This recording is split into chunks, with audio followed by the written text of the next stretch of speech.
Hello, hello. And today I have as a guest Ali Futrell, a muralist, painter, and creative educator whose work irradiates light, presence, and devotion to the creative process.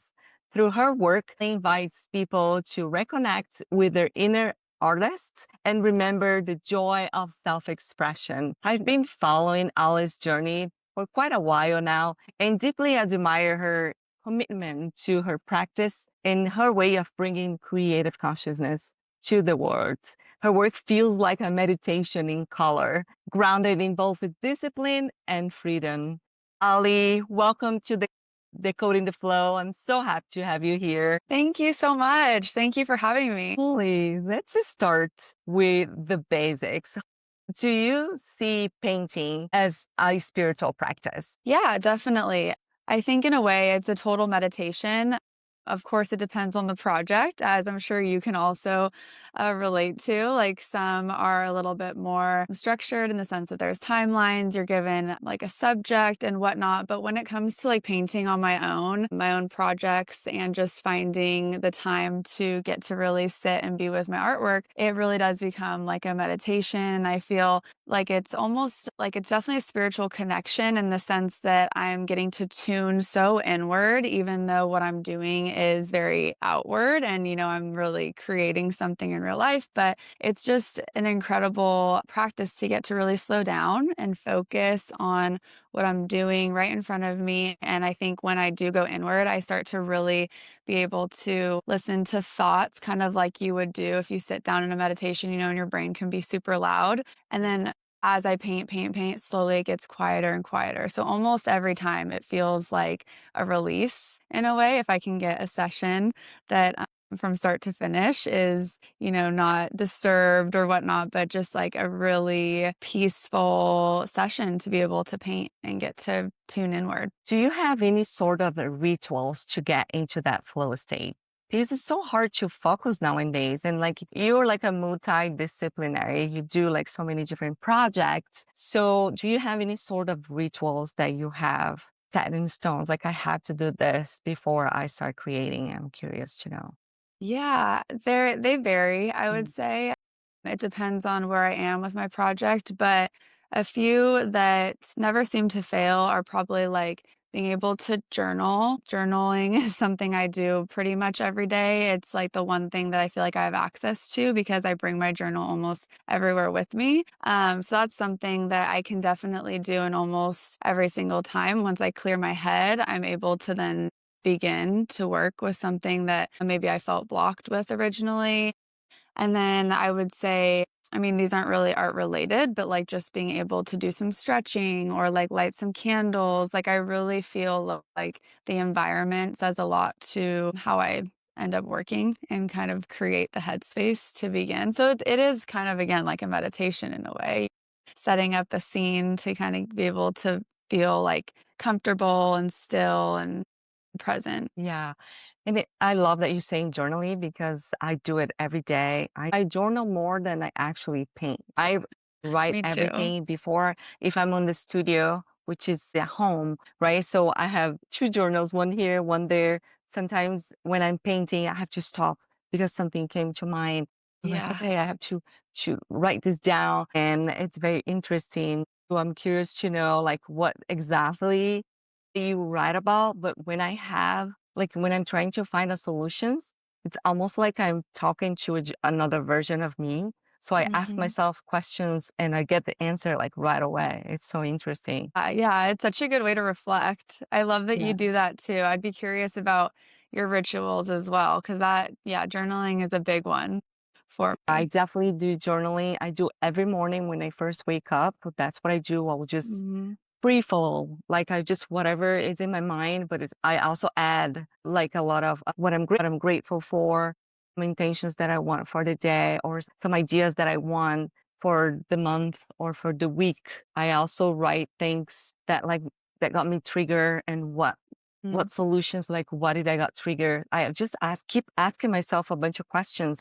But why do you think this happened? But why do you think this happened? And then you almost like you go to the deep layer of that Mhm. trigger. But like the basic, if I like, sometimes I don't feel like writing three pages in the morning or four sometimes. But that stream of consciousness just coming that you can even notice your ladder changing. You start with Yeah. one like Mhm. tiny, and then towards the end, if you really got into the flow, it's like going bigger and broader. It was like, okay, do you get Uh-huh. it? Does it ever happen to you? Oh, yeah. Oh, yeah. It totally does. I think about that all the time while I'm journaling because it starts one way really nice and neat and steady, and then it ends up so wild, but I think I don't wanna stop because this is really needing to come through right now, and Yeah. so I'm just even though I can't read it ever again because it's so much of a scribble, I'm like, "Well, it's gotta come out." It's also like for me, my writing, it seems like more like a conversation. It's either to the divine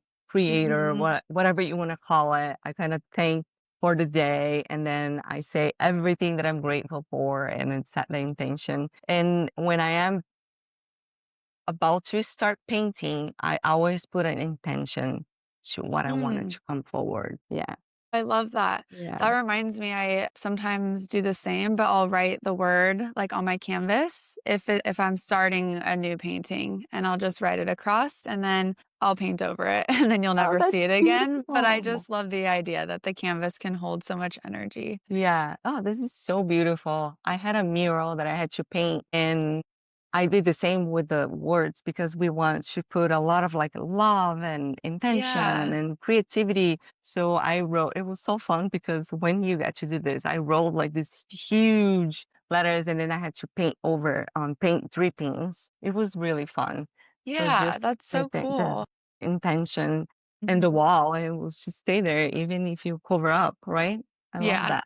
When you do exactly. that on canvas, it's great. Okay, how do you balance your discipline with your intuition? I think us artists with many different projects, how do you balance? Because we need to be able to create something really meaningful. You have to be tapped Mhm. into intuition, but also to be able to handle all of the different projects, you kind of have to have a strategy in place, discipline in place. So how do you balance that?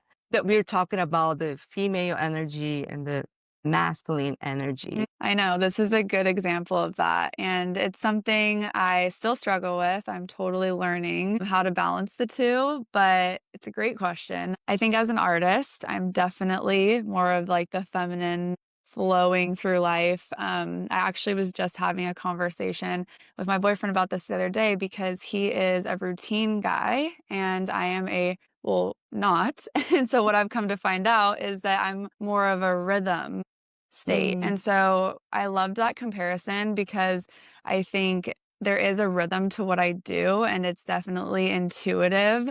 And so that's just like who I am as an artist. But then, of course, in order to like run this business, I have to have the discipline. And it is so hard to check myself all the time. So I've had to be super literal with it and even like hire a business coach because I truly cannot, handle that side of things yeah. or I've started to create like actual systems in place to be able to have that like routine like or kind of just discipline in place. And so I still am totally like learning how to handle both, but I think that it's very important to. Otherwise, you want to be able to like juggle the clients that you have and really be able to give them what they're asking, and that's like where I find most of my joy, obviously, but in order to do that, you need the deadlines, you need, all the things to come through, and so, yeah, the structure is definitely hard as an artist, I have to Oh my admit. God, I'm the same exactly. It's like,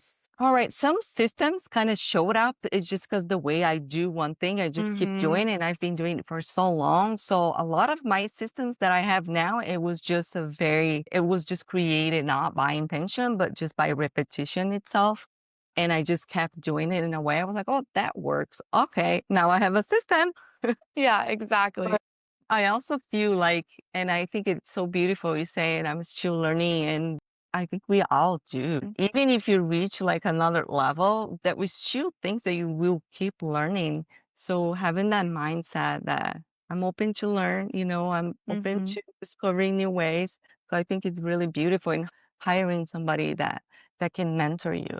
I think it's really really an act of bravery. Yeah, much needed, much needed. What role does gratitude play in your creative practice? That's a good question. Gratitude plays a huge role. I think I originally like I think in college is when I had I mean I hate to say this, but like a spiritual awakening, but it really was. It was when I finally felt like really in tune with who I am and just being like a human on this planet. And I just felt an immense amount of gratitude for literally everything that I had in front of me and just even down to the simplest of things. So, that being said, I actually did like a ton of art projects in college, all about gratitude. Like there was watercolors, writings, so many different things. And so that's just been a word and a feeling and something I've always kind of held on to. And I think it just is so relevant every single day. And it goes beyond obviously my art practice, but speaking to my art, it's just something I'm so, so, so grateful that I get to do every single day,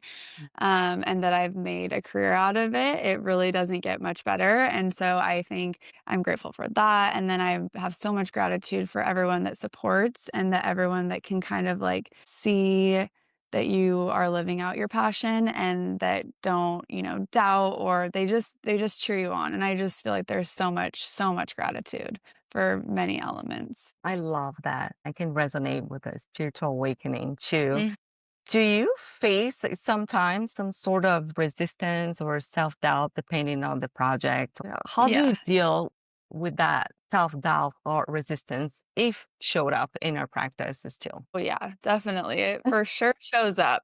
No doubt. Resistance is 100% something that I struggle with, and I think it goes back to discipline. Like, they kind of remind me of the same thing because it's so opposite of what feels natural to me. But there's, like, that book, I think it's called The Art of or The Art of War or no, The War of Art or something like that. It's, like, The one of the 2. Stephen, what's Yeah. his name?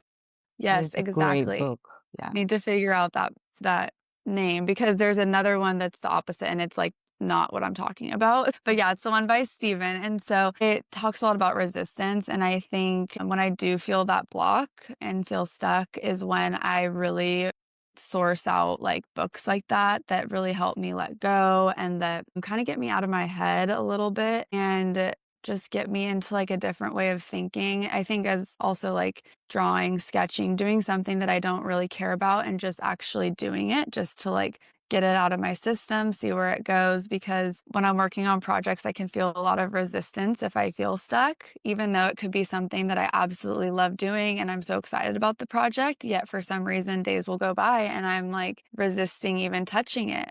I like hate to even admit that, but I don't know what it is. And for a long It's time, the I same. I actually, have, yeah, yeah. yeah. My gosh, I think resistance for me is like one of my biggest. It's always been that way. And I was like, Mhm. I don't know if I resist so I can do it.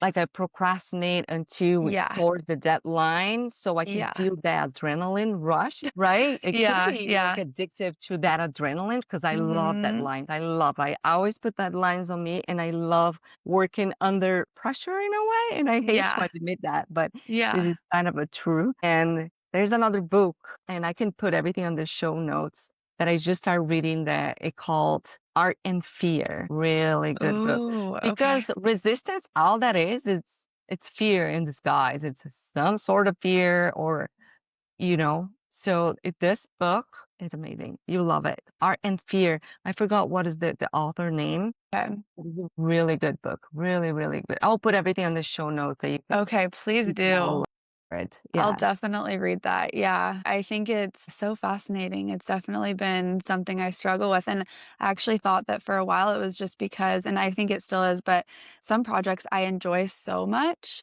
that I don't want to be done with a painting, let's just say. Mm. And so I'll leave it in a phase where I really, really like it, but I know it has an end result. And I just apparently like it so much in the phase it's in. I will tell people, like, I have had this painting for 2 years, halfway done, and then I'll maybe finish it finally, and they're like, "New piece." I'm like, "No, I've been sitting with it for 2 years." Wow, that is so Yeah, interesting. it's I l- I am resistance I to am the more max. of like a fast pace. Sometimes I will do like a really large painting in 5 hours. Sometimes I Wow. would rather wait for a full day of painting because I know I can really get into flow than do like little bits, which Mhm. they say it is not really good for creativity, but I really like to spend a whole day. And then when I finished the project, I was like, darn it, why did I finish so fast?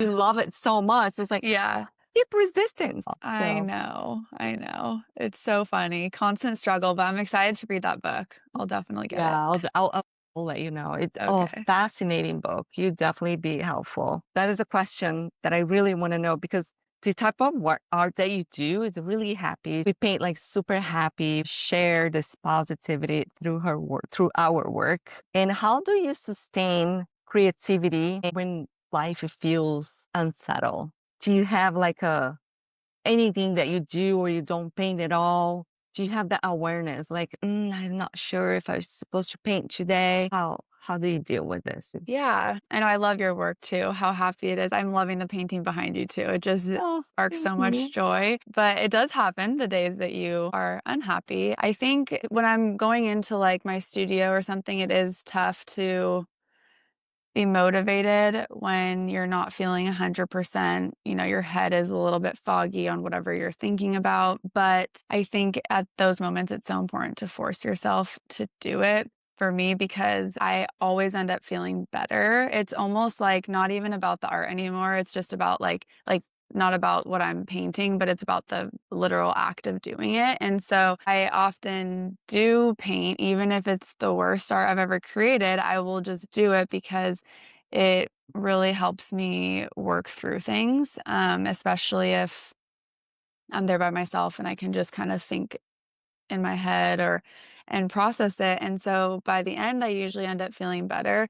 If I'm doing like a mural, I've had many instances where, you know, it's a week-long project. Every day, I'm gonna, you know, something can happen every single day. And so Mhm. it's labor intensive, you're drained. But if something's happening like in my outside world that's unsettling, it's so interesting because I will definitely obviously paint through it, but I've voice recorded myself and I'll just talk out loud and just paint and talk. And it's so wild because I did this one time where I listened back to it, which I didn't really record it to listen back, but I listened back to it and I was like, oh my gosh, like I was having the worst day. Like every single thing that could possibly have gone wrong was going wrong, even down to like getting called into jury duty, like things Wow. like that, you know? And I was so stressed, and then I'm talking through it, and all of a sudden I'm like, "None of this even matters, like, I'm painting, I get to paint right now. This doesn't even matter, like, in years from now, this could" like, everything's so temporary, it just, like, lifted, like, this heavy weight, and I was just like, "Okay, I'm back, it's okay, it's fine." Like, so I think honestly, even though it's so hard to just paint, but, like, it really does help. I would just do Yeah. it. It's fascinating because a painting is such a spiritual practice, even if you're Mhm. not spiritual, because you need to be able to kind of channel something that comes through you. And when if you really think about it, everything that you do in your life will affect what you paint, right? So I Mhm. think it's important that we can regulate ourselves, self-regulate it. I Yeah. do something similar, and I learned with Tony Robbins when he talks about changing the state. That's why, like, if you watch some of his talks in public speaking, he always start jumping and he will go and Mhm. do like Yeah. projects, and it's like, why? But it's really, really helpful. I start talking myself out. I never recorded. I love it. I I know, love, I know. love That the doesn't always recording. happen, but it was interesting. I think it was one of those, like, epiphany moments where you're like, "Oh, okay. I can really reflect on this and realize that it's not that big of a deal." But, yeah, the movement is really important too. It's just good to get out and just do something different, but yeah, I totally agree. I speak out loud in the mirror too, because when you Oh, yeah. speak out loud, it's Mhm, almost like you vibrating using all of your senses. So we kind of vibrate even higher than just writing or thinking or just mhm. meditating. You speak out loud or you look yourself in the mirror, like talk yourself out of it, that lower state. That's what Mhm. usually works for me. Sometimes Yeah. I'm walking in the street, I'm just talking myself out like a crazy person. I do that too. Oh my gosh. That is so funny. I'm curious to know because you do this sort of a painting sip with adults like all over Mhm. town here in Los Angeles. It's something that I also offer and I love it so much. Mhm. Love it to hear. What are your favorite parts of that kind of adult art class? Oh my Favorite gosh. I part. love that you do it too, though. That's so cool. I think it's so important for people to have the experience like this that maybe typically don't. But I get, people that come that are experienced, they're ready to learn, they want, to better their skills. Some people, the majority, have never even painted before. But I just think it's so cool to hold space for that. And I absolutely love these events so much. I'm sure you can relate that like the energy they give, they fulfill me so much because I get to see typically the one image that I'm walking everyone through step by step. I get to see it in, 30 different versions, how everyone interprets it. And I'm so inspired every time because Yeah. imagine you coming up with the concept and then getting to see it through everyone's eyes. It's just like the coolest thing ever. And I think a lot of people that haven't painted before will walk away being super surprised and they might come in kind of like fearful or unsure or like nervous and then they leave being like I did this, I Yeah. started a painting and I finished it. And I always tell them I'm like I sometimes don't finish a painting. It takes me 2 years. You just did it in Yeah. 2 hours. I think they're just so incredible. I mean, selfishly, the experience I get from them is amazing, but to see people walk away with something they can be proud of is really cool. That's kind of like my favorite part of all these classes. It's exactly the same. And I even tell them, like, I'm going to teach you the step by step of one painting, and all of you are going to have a completely different version Mhm. of the same painting. And they don't believe me. I'm not even sure if I'm going to be able to do it. It's amazing to me because if you think about it, it's almost like a handwriting, right? Mhm. Like we Totally. all have our own unique way. So they feel like even more empowered 'cause they have their own way of doing it. Totally, yeah, and they get That's to carry amazing. it out through, like, the whole painting, and so, typically, it ends up that the whole painting is, like if they were to do 10 of them, like, they would have a complete series of, like, their own style of work, and I'm like, "You don't realize, like, this took me years of art school to, like, learn, Yeah, my style," but because they're going into it, like, with I mean, it's a 2-hour class, so you kind of, like, less pressure, you're going to, like, socialize, to sip, and I'm just blown away by, like, what comes out of it because they just let yeah, go at some point eventually, and they hold the brush how they want to, um, and they get to, use the amount of paint they want to, and it really comes out their own style. It's so cool. yeah. And I even say to them, like, nobody can paint with your life story, right? Because to our creative act, we bring everything that we lived, Mhm. we bring everything that we experience and just come with us. And they're like, what? This is so abstract idea, but then they finally get it. And Yeah. it's really beautiful. Yeah, And I'm especially sure when, you like use to encourage them to express themselves the way that it's comfortable for them, the way that they want. Go crazy. Totally, totally, especially, like, when a few people come that are together and they're like, "Oh my gosh, like, look at your lines, look how neat they are, look at mine," and then it's, like, almost a reflection of, like, just kind of their personalities, kind of how they approach things, and it's so fun to, like, kind of read into it more and get to see how they just completely reflect their own individual Yeah, characters. it's beautiful. I'm so Mhm. happy that you do that as I well. know, you too, it's so Yeah, fun. so fun. Okay, if you could give one message to people who are still afraid of start creating, what would it be? Let's see. I mean, this happens quite a bit in the paint Yeah. and sips. I even have a lot of people that resist even coming that I've personally invited, and they're like, no, no, no, I can't paint. And I think what I try to tell them is I mean, first of all, you should never say can't. You can literally pick up a brush and put paint on a canvas. And so I think the advice would be to just, like, let go of any pressure, any thoughts that, like, make it seem like something should be one way. Art can be anything, it is so relative. So just to simply create, like, the act of it, everybody has this amazing ability to express themselves through Mhm. paint, pencil, crayon, watercolor, whatever it is. And so I always am like, just start somewhere, let go of the outcome because most of the time, like in art school, when we were painting from photographs, what we were painting wouldn't even be like let's just say a hand. You're actually looking at like the shadows and like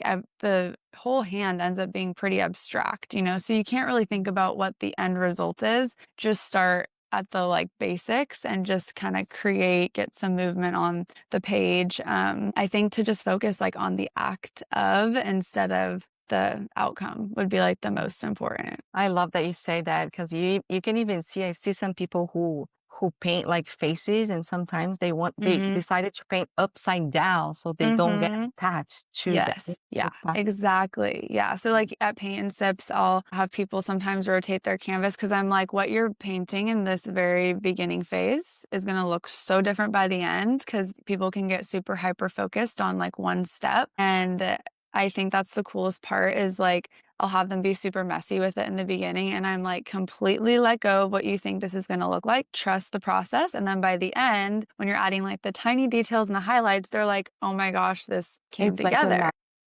I call it the magical touch. It's always the Yes, final exactly. touch because that's the Uh-huh. middle ground there. Is like if your painting are not gonna look pretty. Like my painting Yeah, does not look pretty. totally. Then Yeah, the final details, that's the magic touch, as you call yeah. it. It's And I transformative. Like, okay, I got it. Yeah, it really is. It's such a fun surprise too when for people that are doing it for the first time and they don't expect it and it just all comes together. And I think that's what makes it tough for people that might either be feeling stuck or are trying to get into the act of creating. They see a painting at its final state and they're just like, I don't even know where to begin. And it's like, of course you wouldn't, because I wouldn't know where to begin. You could never just make it look like that right away. You know, there's so much to build up. Yeah. So I think just letting go of that helps. Ali, would you like to share any future project, anything that you've been working on that would like to share? Please let us know. Let's see. I mean, I'm doing paint and sips. That's been really fun. I have a partnership with Zinke in LA, and so I've been doing those monthly. So that's been really fun, and those are public events. And then as far as other projects, I'm working out some like wholesale licensing agreements for my paintings. So getting prints up and running, I'm really excited. And then just some other, for some reason, I work a lot in the beverage industry for custom like murals and paintings. So I'm Yeah, working I've with seen some of murals.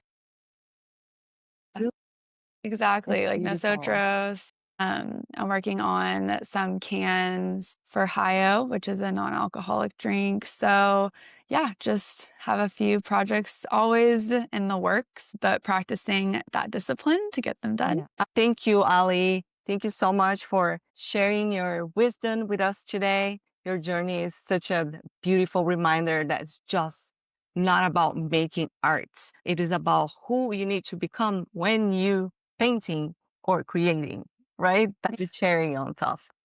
Thank you for listening and check out the show notes for all the information and how you can work with Ali. Bye. Oh, thank you.